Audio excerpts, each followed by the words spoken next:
listen up. Check this out. My next guest, she's an international slam champion. She's an Atlanta-based spoken soul, hip, rock, alternative word genius. How about that? Please welcome. There's really nothing else to say. Just please welcome to our show. We're so delighted to have her. The Queen is in the house, ladies and gentlemen. Queen Sheba is here. What up, Queen?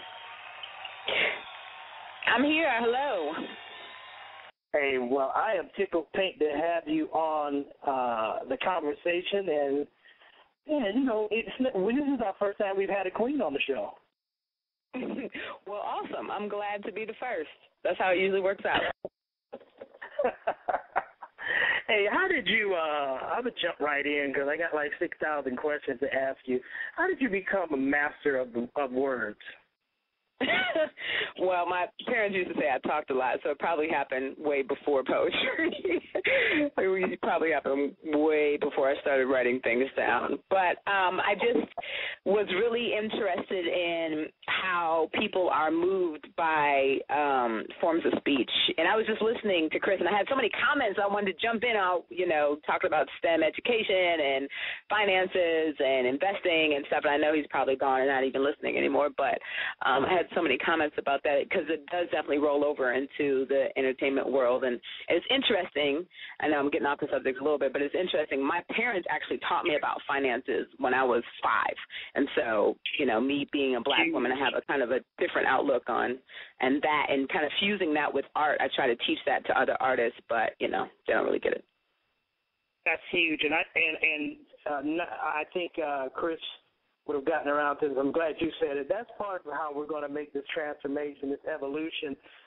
We've got to teach our kids at that age. I applaud your parents for stepping up, and I don't even have to say, you. I know your son is off the chain, so we'll get to that in a minute. You are a celebrated slam champion and award-winning poet.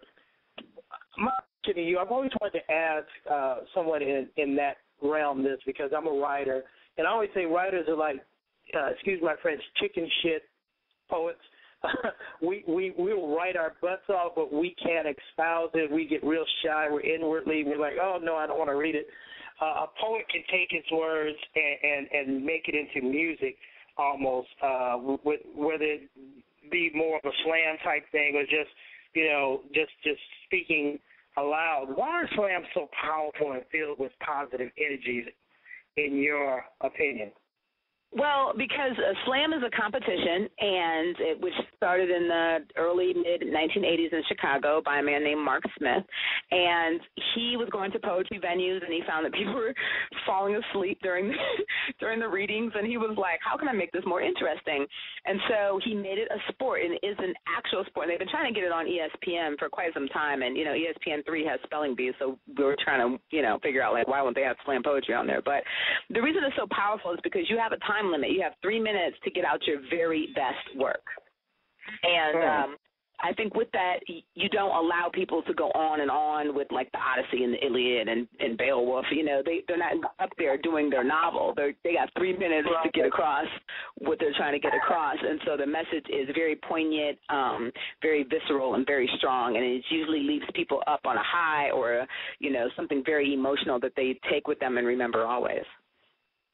Hey, what do you love about performing your words for others? I love the effect that they have on them over the years. But it's I say that, but you don't always know right away, and you shouldn't do it for that. You always have to write for yourself first, and then perform, for other people because you want to. And a lot of times, poets, spoken word artists will argue, "Oh, I don't do it for anybody else." You're lying because you're on stage. You know what I mean? I hate that argument because if that's the case, then you would just write it in your journal and keep it to yourself. I love performing. I will never say otherwise. I love being on stage. I love the whole aspect of kind of molding and bringing the audience with me and pulling them in and pushing them out. I can take them on a roller coaster all within one poem, or a whole 20-minute set or an hour set or whatever I'm doing. So I think it's a very magical experience. Yeah, well, it certainly is. I'm novice poet. I can't get in front of anybody and say it. I can barely say it to my wife. That's about as far as I'm going to be able to go. But I love going to them, you know, whether it's just a local cafe with the local poets that get in there and do what they do. It's magical when you what are you step doing back Sunday? You should come out Sunday. Okay, where do I need to come? Talk to me.